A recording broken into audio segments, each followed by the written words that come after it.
లోనికి వెళ్దాం. చిన్నపిల్లలు ఒక పాట పాడాలి అని చెప్పి అడుగుతున్నారు. సమయం చూస్తేనే అయిపోతూ ఉంది. వాక్యం అయిపోయిన తర్వాత చివరి ప్రార్థన కంటే ముందుగా పాడడానికి మీరు సిద్ధంగా ఉండండి. కీర్తి, నాన్సీ పాడాలనుకుంటున్నారు. వాక్యంలోనికి వెళ్దాం. వాక్యంలోనికి వెళ్ళే ముందుగా దేవాతి దేవుడు అందరూ వర్షం పడిద్ది అని అనుకున్నారు, కానీ దేవుడు మన పక్షమున ఉన్నాడు, మీ పక్షమున ఉన్నాను అని మరొకసారి దేవుడు రుజువు చేసుకున్నాడు. దేవునికి మహిమ కలుగును గాక. కూర్చొని ప్రార్థిస్తూ ఉన్నాం.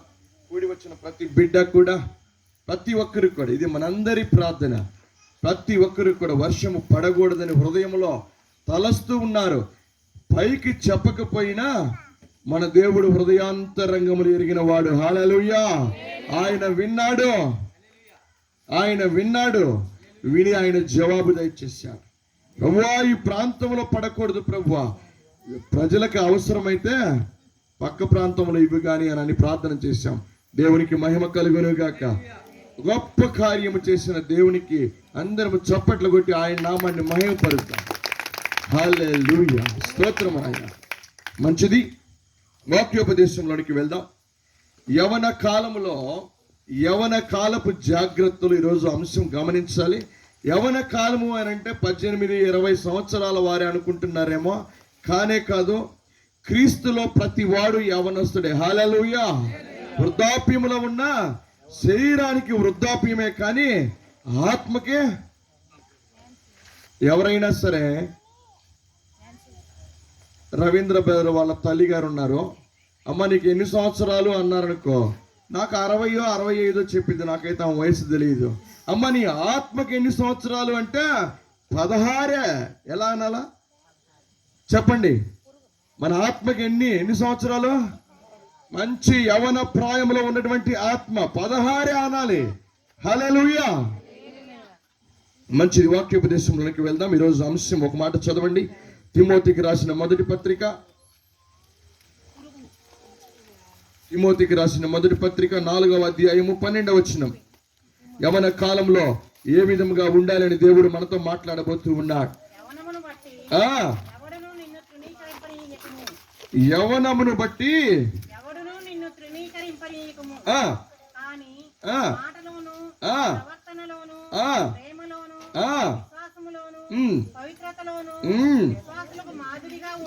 ఐదు అంశాలు మళ్ళీ ఒకసారి చదవండి అమ్మా.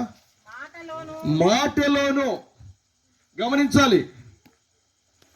మాటలోను, ప్రవర్తనలోను, ప్రేమలోను, విశ్వాసములోను, పవిత్రతలోను. ఎన్ని విషయాలు ఒకే ఒక వాక్యంలో ఎన్ని మాటలు చెప్పారో చూడండి. అక్కడ 4వ అధ్యాయం 12వ వచనంలో ఎన్ని మాట. యవనమును బట్టి ఎవడును నిన్ను తృణీకరింపకూడదు. యవన కాలంలో ఉన్నటువంటి బిడ్డలు బలవంతుని చేతిలో బాణము లాంటి వారని వాక్యము సెలవిస్తూ ఉంది. మైక్ ఫ్యాన్ ఆపేయండి అమ్మా సిద్ధార్థ్. యవన కాలంలో ఉన్నటువంటి బిడ్డలు బలవంతుని చేతిలో బాణములు లాంటి వారు అని చెప్పి వాక్యం సెలవిస్తూ ఉంది. యవన కాలంలో మన యొక్క జీవితంలో మన యవన కాలమును ఎవడు తృణీకరించకూడదు. యవన కాలంలో మనల్ని ఎవడు కూడా వేలెత్తి చూపకూడదు. యవన కాలంలో ఎవడు కూడా మన వైపు చూసి వీడు ఇలాంటి వాడు, ఇలాంటి వ్యక్తి అని చెప్పి అనడానికి వీల్లేదు.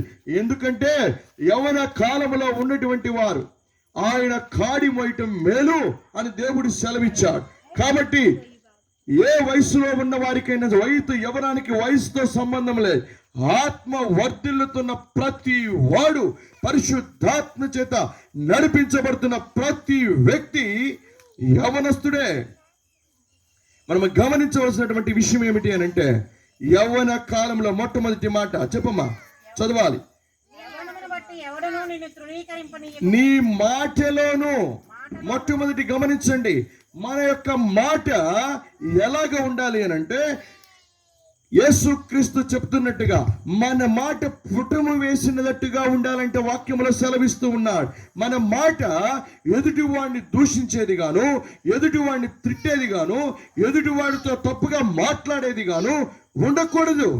మన మాట ఒక వ్యక్తికి విలువ ఎక్కడ వస్తుంది అని అంటే, ఆ వ్యక్తిలో క్రీస్తు ఉన్నాడు అని ఎప్పుడు తెలుస్తుంది అని అంటే, ఆ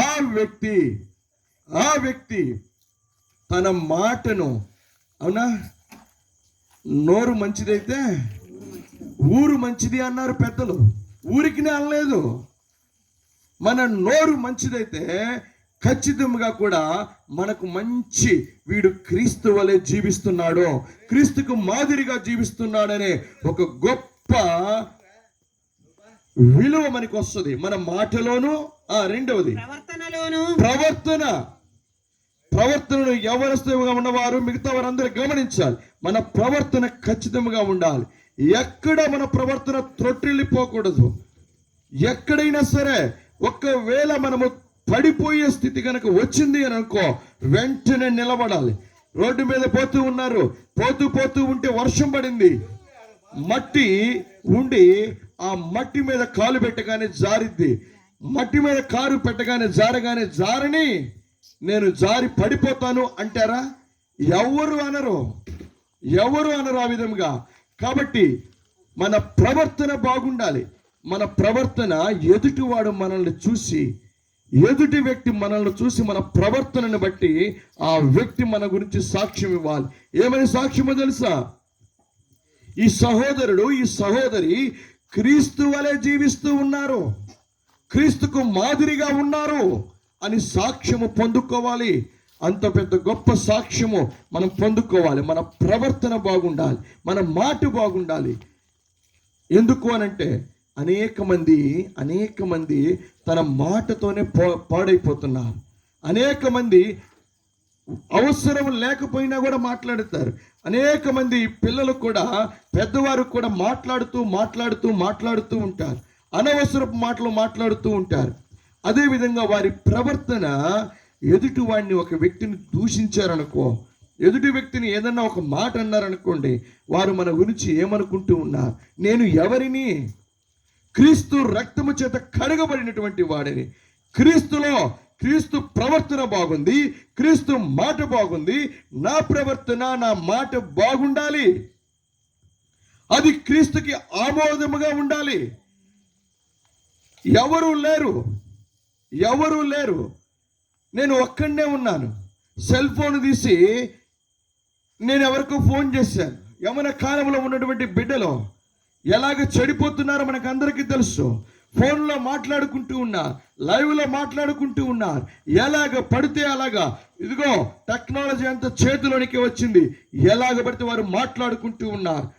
ఎవరు నన్ను చూసినా లేదు, నేను హాస్టల్లో ఉన్నాను, నా తల్లిదండ్రులు నా పక్కనే లేరు, నేను మా యొక్క భర్త ఊరెళ్ళాడు, లేదంటే నా భార్య లేదు, నేను బయట ఉన్నాను, మా భార్య ఇంట్లో ఉంది. ఎలాగైనా సరే ప్రతి వ్యక్తి అనుకుంటూ ఉంటాడు, ఏదో ఒకటి చెయ్యాలి, చేస్తూ ఉంటాడు. కానీ భార్య చూడకపోయినా, భర్తలారా గమనించండి, భర్త చూడకపోయినా, చిన్న బిడ్డలు మీరు గమనించాలి, మీ తల్లిదండ్రులు మిమ్మల్ని చూడకపోయినా నన్ను గమనిస్తున్నవాడు ఒక ఆయన ఉన్నాడు. నన్ను పోషిస్తున్న నా ప్రభు, ఇదిగో ఆయన కన్నులు నా వైపే చూస్తున్నాయని గమనించాలా. మన ప్రవర్తన ఎక్కడ తోట్రిల్లిపోకూడదు. మూడవ మాట, ప్రేమను కనపరచడంలో. ప్రేమ అనగానే యవనస్తులు అనుకుంటూ ఉంటారు, ఒకరు ప్రేమించుకుంటూ ఉన్నారు ఈ రోజుల్లో. 14, 12, 15 సంవత్సరాల వయసులో, తెలిసి తెలియని వయసులో ఒకరు ప్రేమించుకుంటున్నారంటున్నారు. అది ప్రేమ కానే కాదు, అది ఓన్లీ అట్రాక్షనే. ప్రేమ ఉండాలి అని అంటే నీ తల్లి, నీ తండ్రి ఏదైతే ప్రేమ నీవు పుట్టినప్పటి నుంచి చూపిస్తున్నారో అది ప్రేమ అంటే. నీ ప్రభువు నీ వైపు చూసి నిన్ను నడిపిస్తూ, నిన్ను ఆదరిస్తూ, కనికరిస్తూ ఉన్నాడు. అది ప్రేమ. ప్రేమకు అట్రాక్షన్కు చాలా వ్యత్యాసం ఉంది. దాన్ని మనం గమనించాలి. మన బిడ్డలకు కూడా మనం నేర్పాలి ఏ విధముగా ఉండాలి అని. ఎలాగ ప్రేమిస్తూ ఉన్నాం, పక్కన వారిని ప్రేమించేవారిగా ఉండాలి. ఏ వ్యక్తినైనా సరే ప్రేమించేవారిగా ఉండాలి. ఆ ప్రేమ తల్లిదండ్రుల్లో ఉంటే బిడ్డలు నేర్చుకుంటారు. బిడ్డలలో ఉంటే వాడి పక్కన వాళ్ళు నేర్చుకుంటారు, వాళ్ళ స్కూల్లో ఉన్నటువంటి వారు నేర్చుకుంటారు, వాళ్ళ క్లాసులో ఉన్నవారు నేర్చుకుంటారు. మన బిడ్డల ద్వారా సమాజము మార్చబడాలి. సమాజానికి మాదిరికమైన బిడ్డలు మన యవ్వనస్తులై ఉండాలి. హల్లెలూయా. అలాంటి కృప దేవుడు మనకిచ్చాడు. అలాంటి కృప ఎంత గొప్ప ధన్యత దేవుడు మనకిచ్చాడు. ఎలాగ ఉన్నారు మన బిడ్డలు? యవ్వన కాలంలో ఉన్నటువంటి నీవు నేను ఎలాగ ఉన్నాం? మన మాటలోను ప్రవర్తనలోను ప్రేమ చూపించాలి, అన్నిట్లో జాగ్రత్తగా ఉండాలి. 4వ మాట విశ్వాసము. ఎగ్జామ్ రాయలేను, నేను పాస్ అవ్వనేమో. మీకు ఒక విషయం చెప్పనా? సిద్ధార్థ ఎగ్జామ్స్కి పోయేటప్పుడు రవీంద్ర బెదర్ నా దగ్గరికి తీసుకొని వచ్చి ప్రార్థన చేపించాడు. అప్పుడు బాగా మంచిగా మీటింగ్స్ కోసం వెళ్ళేంత మూడ్లో ఉన్నాం, చాలా బిజీగా ఉన్నాం. ప్రార్థన చేయమన్నాడు. బలిపీఠం మీద నుంచి ప్రార్థన చేస్తూ ఉన్నప్పుడు, బ్రదర్ మీరు నన్ను అడిగారు ఎంత పర్సెంటేజ్ అసలు రావాలని వీటికని అడగలే, అక్క అడగలేదు, ఎవరు అడగలేదు. చెయ్యి పెట్టి ప్రార్థన చేస్తున్నప్పుడు దేవుడు అంటూ ఉన్నాడు, సిద్ధార్థ్ ఎక్కడ చదువుతున్నాడో, ఎలాగ చదువుతాడో, ఎంత టాలెంట్ ఉందో నాకైతే తెలీదు. చెయ్యి పెట్టి ప్రార్థిస్తున్నప్పుడు దేవుడు 80% వచ్చిందని అన్నాడు. 80% కంటే ఎక్స్ట్రా వచ్చింది చెప్పమన్నాడు. అదే మాట చెప్పాను, అవునా కదా? అదే మాట. ఏదైనా సరే భూమి తల్ల కిందలు అవ్వచ్చు, ఆకాశం కిందకి రాని, ఈ భూమి ఆకాశం కాడికి పోని, మీ వాడికి మాత్రం సిద్ధార్థకి 80% పైన వచ్చిందని చెప్పాను. ఇప్పటికీ కూడా ఏ స్కూల్లో చదివాడు బ్రదర్ నాకు తెలియదు, గవర్నమెంట్ స్కూల్లో అట, నాకైతే తెలియదు ఎక్కడ చదువుతున్నాడో కూడా. దేవుడు చెప్పమన్నాడు. అలాంటి బిజీగా ఉన్నటువంటి టైట్ షెడ్యూల్లో కూడా దేవుడు బయలుపరిచిన దేవుడు, మాట్లాడిన దేవుడు ఖచ్చితంగా 81.5% రావడానికి దేవుడు సహాయం చేశాడు. హల్లెలూయా, హల్లెలూయా.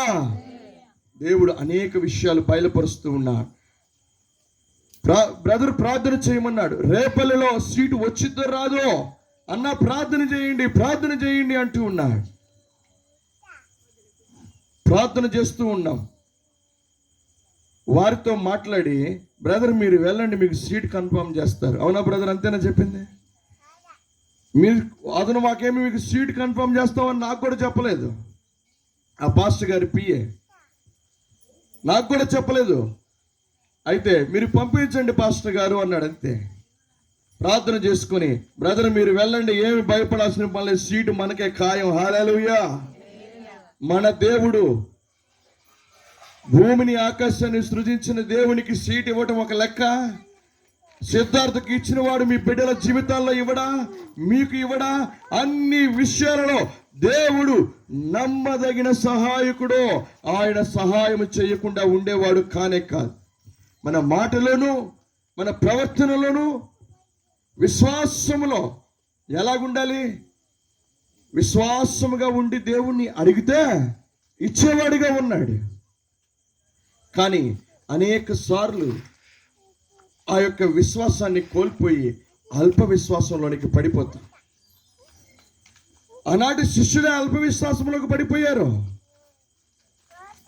దేవుడు అన్నాడు, యేసుక్రీస్తు అన్నాడు వారితోటి, అల్ప విశ్వాసులారా, అయ్యా ఎందుకయ్యా మేము ఈ దెయ్యాన్ని పోగొట్టలేకపోతున్నామనంటే, దెయ్యాన్ని పోగొట్టాలంటే ఎవరు ఉండాలా?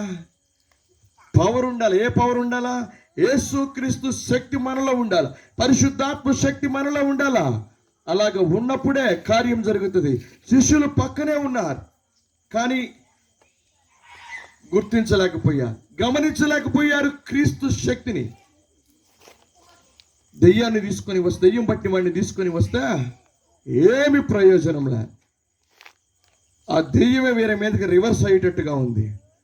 మరలా ఇదిగో మీ శిష్యుల దగ్గరికి తీసుకొచ్చాను ప్రభువా, వారు ఏమి చేయలేదు బోధకుడా, ఇదిగో నీ దగ్గరకు తీసుకొచ్చాను అయ్యా అనగానే, ఆయన గర్తించగానే అతను విలవిలలాడుతూ దెయ్యం అతనిలో నుంచి పారిపోయింది. అవిశ్వాసంలో ఉండకూడదు. దేవుడు సమస్తం మనకిస్తానంటున్నాడు. మన మాట బాగుండాలి, ప్రవర్తన బాగుండాలి, మనము విశ్వాసంలో ఉండాలి. ముందుకి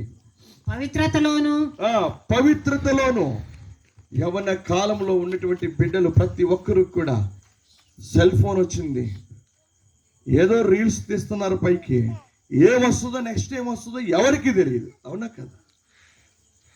యూట్యూబ్లో అలాగ పైకంటూ ఉన్నారు, ఏదొస్తుందో తెలియదు. అది చూడదగినది కాదో కూడా తెలియదు, వినదగినది కాదో కూడా తెలియదు. అది వచ్చిన తర్వాత ఒకవేళ వినకూడదు అంటే అప్పుడు పైకి అంటున్నారు. ఆల్రెడీ అది మనసులోకి వచ్చింది. చిన్నపిల్లలకు హృదయంలో పడగానే, పెద్దవారికైనా సరే ఒకసారి హృదయంలో పడగానే అదే వస్తుంది. మీకు ఒక మాట చెప్తాను, దేవుడు బయలుపరుస్తూ ఉన్నాడు. మేము క్రీస్తుని అంగీకరించినటువంటి కొత్తలో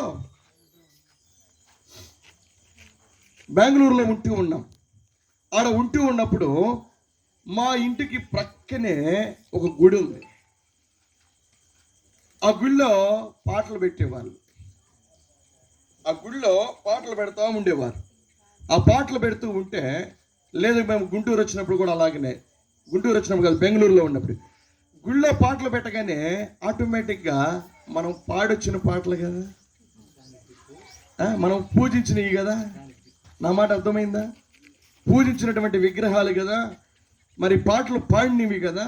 ఆటోమేటిక్గా ఒకరోజు పాస్టమ్మ గారు ఆ పాటలో మాట కలిపింది. నేనైతే ఎప్పుడు కలపలేదు, కానీ ఆమె ఒక్కసారి మా పాటలో మాట కలిపింది. కలపగానే నేను పక్కకు తిరిగి ఏమన్నాను అని అంటే, దానిని ఆ పాట మనం పాడకూడదు, వదిలేయాలి అని మాకు ఒక డిస్కషన్ జరిగింది. తర్వాత ప్రార్థన చేసుకున్నాం, మరలా అదంతా పోయింది. ఎప్పుడో చేసాము కాబట్టి అవి మనలో ఉంటాయి కొద్దిగా. అవి ఎప్పుడైనా వినపడ్డప్పుడు ఏమవుతుంది? ఆటోమేటిక్గా మాట వచ్చేస్తుంది. కాబట్టి అలాగనే మనము చూసేవి, మనము చేసేవి ఏదో ఒక క్షణములో, ఏవో క్రీస్తును అంగీకరించక ముందు సినిమా పాటకు చూసుంటావుగా, చూడలేదా? నాకు ఈరోజు తెలిసింది, మన ప్రభాకర్ అన్న సినిమా కూడా పోయి వచ్చాడు. అక్క సాక్ష్యం చెప్పారు. చర్చిలోకి అడుగు పెట్టినాక సినిమాలు అన్ని జాంతనాయి, ఏమీ లేదు. బలవంతుడైన దేవుడు నడిపిస్తేనే మనిషి నడవగలిగేది. హల్లెలూయా! ఆయన నడిపించకపోతే, నీటి మూలముగా బాప్టిజం పొందాను, ఆత్మ మూలముగా పొందలేదు. ఏదో ఒకటి వస్తూ ఉంటుంది మైండ్లోనికి, ఎవరో ఒకరు పిలుస్తూ ఉంటారు. మాట్లాడడానికి పిలుస్తారు, సినిమాకి పిలుస్తారు, షికార్కి పిలుస్తారు, బారుకు కూడా పిలుస్తారు. అనేకమైనవి ఉన్నాయి. కానీ మన స్థితి మనం ఎరిగి ఉండాలి. క్రీస్తులో మన పరిస్థితిని మనం తెలుసుకొని ఉండాలా. మన ప్రవర్తన, మాట, విశ్వాసము, పవిత్రతను మనం కాపాడుకోవాలా. పవిత్రత కాపాడుకోకపోతే పవిత్రుడైన వాడి దగ్గరికి వెళ్ళలేవు, పవిత్రమైన వాడిని చూడలేవు. సియోనులో నిన్ను చూడాలని పాట పాడతాం కదా. సియోనులో నిన్ను చూడాలని ఆశ ఉంటే సరిపోదు. ఆ ఆశ జరిగించడానికి మనలో ఓపిక ఉండాలి, మనలో శక్తి ఉండాలి, మనలో బలం ఉండాలి, మనలో తీర్మానం ఉండాలి. ఆ తీర్మానము ఆ ఆశను నెరవేర్చి యేసు ప్రభు ఎదుట నిత్యము పరిశుద్ధుడిని కొనియాడబడుచున్న మన ప్రభువు ఎదుట, మనము ఆరాధించే మన క్రీస్తు ఎదుట మనల్ని నుంచోబెడుతుంది. హల్లెలూయా! మన ప్రవర్తన మంచిగా ఉండాలి. ఆ ముందుకి విశ్వాసులకు మాదిరిగా ఉండుము. విశ్వాసులకి మాదిరిగా. ఈ మాట ఎంత గొప్ప మాట, లోతైన మాట. గమనించండి, ఇక్కడ ఉన్న వారందరూ విశ్వాసులే. ఒక విశ్వాసిని చూసినటువంటి ప్రక్కన ఉన్నటువంటి విశ్వాసి ఎలాగుండాలో తెలుసా? నన్ను చూసి నా పక్కన ఉన్న విశ్వాసి, నేను ఈ సహోదరి వల్లే ఉండాలి, నేను ఈ సహోదరిని వల్లే ఉండాలి, ఈ సహోదరుడిలాగా ఉండాలి అని అనుకునేటట్టుగా పవిత్రమైనటువంటి జీవితం, క్రీస్తుకి ఇష్టమైనటువంటి జీవితం మనము జీవించాలి. అలాగ జీవిస్తున్నట్లయితే మనము క్రీస్తుని ఎదుర్కొని ఆయన్ని చూసేవారముగా మనం ఉంటాం. మన ప్రవర్తన యందును, మన యవన కాలంలో మనము ఎక్కడ తప్పిపోకుండా, త్రొట్టిల్లిపోకుండా ఉండాలి. ఇంకొక మాట చదవండి అమ్మ త్వరగా. అక్కడ చాలు. 1 తిమోతి 5:14 ముందు అక్కడే. కాబట్టి యవన స్త్రీలు వివాహం చేసుకుని, గమనించండి అమ్మా, పిల్లలను కని యవన స్త్రీలు వివాహము చేసుకొని పిల్లలను కని పిల్లలను కని గృహ పరిపాలన జరిగించుచు అదుగు ఎంత గొప్ప ధన్యత ఇచ్చాడు ఇక్కడ. అందుకే ఎక్కువ స్త్రీలు ఉంటారు అనుకుంటా ప్రతి మీటింగ్ లో, ప్రతి చోట కూడా. ఎవరు గృహ నిర్వాహకురాలు? స్త్రీ. స్త్రీ గృహ నిర్వాహకురాలు. ఓ స్త్రీలారా, మిమ్మల్ని అంటున్నాడు దేవుడు, ఎవరి కాలంలో మీరు మ్యారేజ్ పెళ్లి చేసుకొని పిల్లలను కని గృహ పరిపాలన ఎంత గొప్ప దేవుడు మీకు గృహాన్ని పరిపాలించేది ఇచ్చాడు. మొత్తం మా ఆయన చెప్పినట్టుగానే జరుగుతుందండి. తప్పు, అబద్ధాలు చెప్పకూడదు క్రీస్తులో ఉండి, అవునా కదా? ఒకవేళ మీది ఇంట్లో ఆవిడ పెత్తనమే అని ఎవరన్నా మగవాళ్ళు అన్నారనుకో, నీవు దేవుడు వాక్యానికి విరోధముగా మాట్లాడుతున్నట్లే. గృహ పరిపాలకురాలు స్త్రీ. ప్రతి స్త్రీకి దేవుడు ఆ యొక్క వరాన్ని ఇచ్చాడు. ఆ వరము, ఆ పరిపాలన అంటే ఏంటి? పిల్లల విషయంలో, కుటుంబ విషయంలో, భర్త విషయంలో, భర్తను కన్నటువంటి తల్లిదండ్రుల విషయంలో, తన యొక్క తల్లిదండ్రుల విషయంలో, ప్రతి ఒక్కరి విషయంలో మంచి పరిపాలన అందించాలి. యవన కాలంలో ఉన్న స్త్రీలో, క్రీస్తుని అంగీకరించినటువంటి స్త్రీలు మంచి గృహ పరిపాలన అందించాలి. అలాంటి గృహము క్రీస్తుకి ఇష్టమైనదిగా ఉంటుంది, క్రీస్తుకి మాదిరికరంగా ఉంటుంది. ఒకవేళ పురుషుడు పడిపోయి ఉన్నాడనుకో, ఆ పడిపోయిన వాడిని కడిగిన ముత్యము వలె తీసుకురాగలుగుతుంది. హల్లెలూయా! స్త్రీ ఎంతో ప్రాముఖ్యమైనది. గృహ పరిపాలన అనేది చాలా ప్రాముఖ్యం. ప్రతి విషయంలో మనం జ్ఞాపకం చేసుకోవాలి. ముందుకు. నిందించుటకు విరోధికి అవకాశం ఇవ్వకుండావలనని కోరుచున్నాను. చూడండి, గర్జించు సింహము వలె ఉన్నటువంటి అపవాది మన యొక్క కుటుంబాన్ని చూసి, స్త్రీ మరలా బలహీనమైన ఘట్టము కాబట్టి ఆమెని పడేసి ఈ కుటుంబాన్ని నేను పాడు చేశాను అని వాడు దేవుని దగ్గర చెప్తాడు. అలాగే ఉండకుండా జ్ఞానవంతురాలైన స్త్రీ తన ఇంటిని, చెప్పండి అటు నుంచి చెప్పాలి, జ్ఞానవంతురాలైన స్త్రీ తన కుటుంబాన్ని కట్టుకుంటుంది. యవన కాలంలో ఉన్నటువంటి స్త్రీ బిడ్డలను కానీ తన కుటుంబాన్ని పరిపాలిస్తూ ఉంది. ఎవరు పరిపాలిస్తున్నారు కుటుంబాలు అని అంటే, చాలా మంది అంటారు పురుషుడు సంపాదించుకుని వస్తాడు, సకలము సౌకర్యాలు చేయవలసింది స్త్రీనే. ఏ రోజుకి ఏది కావాలో, ఏ వారానికి ఏది కావాలో, ఒకవేళ మన యొక్క బడ్జెట్, మన సంపాదన 1000 రూపాయలే ఉంది, ఈ 1000లో వినాలి జాగ్రత్తగా, ఈ 1000లో 600 ఖర్చు పెట్టి 400 ఏమో రేపేమన్నా అవసరం వచ్చిద్దేమోనని, ఎవరమ్మా హోమ్ మినిస్టర్ ఎవరో, సీఎం ఎవరో, గృహానికి సీఎం ఎవరో? స్త్రీయే. స్త్రీ ఆలోచన చేయాలి. పురుషుడికి తెలియదు. పురుషుడు ఏమంటాడో తెలుసా? బయటికి వెళ్దాం, అవి తెద్దాం, ఇవి తెద్దాం అని అంటాడు. అన్ని తెచ్చుకుంటూ ఉంటారు, వేస్ట్గా చేసుకుంటూ ఉంటారు. కానీ స్త్రీ, పురుషుడు కొనాలి అన్నప్పుడు ప్రేమగా వానితో మాట్లాడాలి. ఇది మనకి అవసరం లేదు, ఇంత మటుకు మనం తీసుకుందాం, ఇది మనకు, ఇదిగో ఈ 400, ఈ 200 రూపాయలు మనకు, మీకు అర్థం కావడం కోసం చెప్తున్నా, ఈ 200 రూపాయలు మన కుటుంబానికి అవసరమో, భవిష్యత్తులో ఎలాగుంటుందో, that is called as a family management. Family management చేయడానికి ఇక్కడ ఉన్న స్త్రీలందరికీ దేవుడు అవకాశం ఇచ్చాడు. హల్లెలూయా, హల్లెలూయా. ఇంకో మాట చదవండి,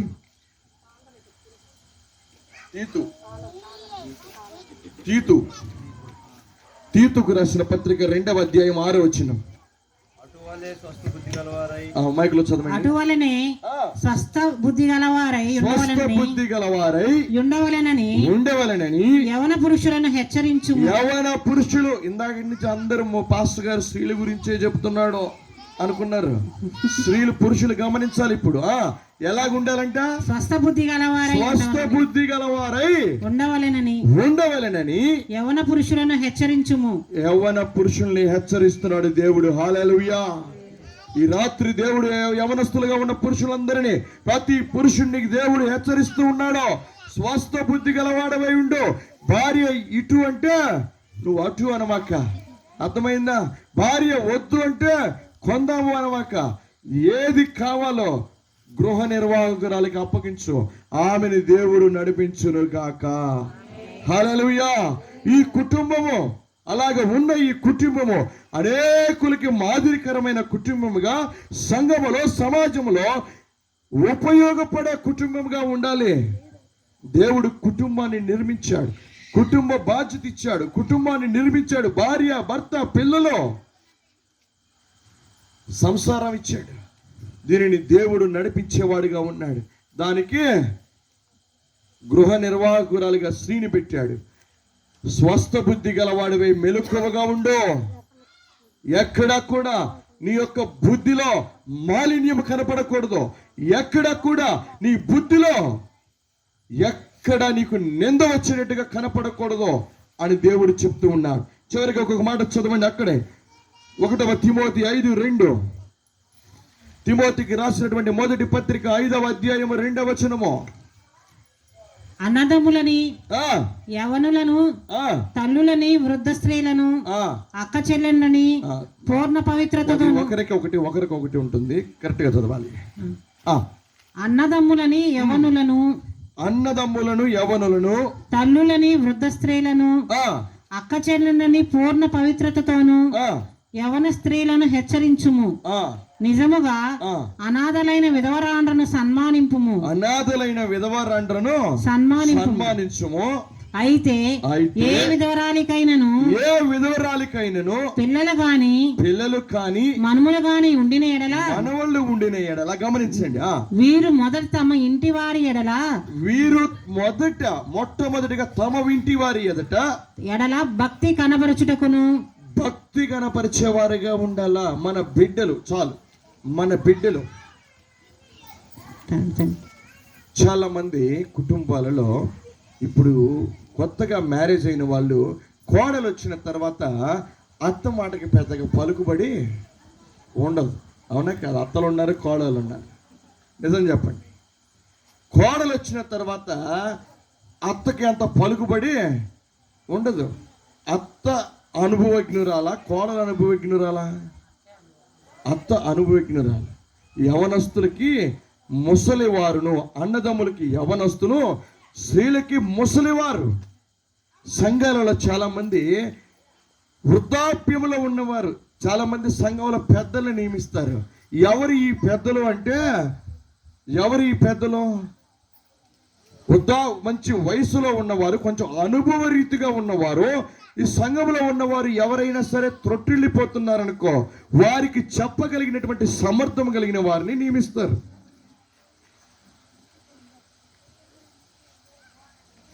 ముసలి వాళ్ళు ఇదంతా పాత చింతకాయ పచ్చడి. ఇప్పుడంతా టెక్నాలజీ పెరిగిపోయింది.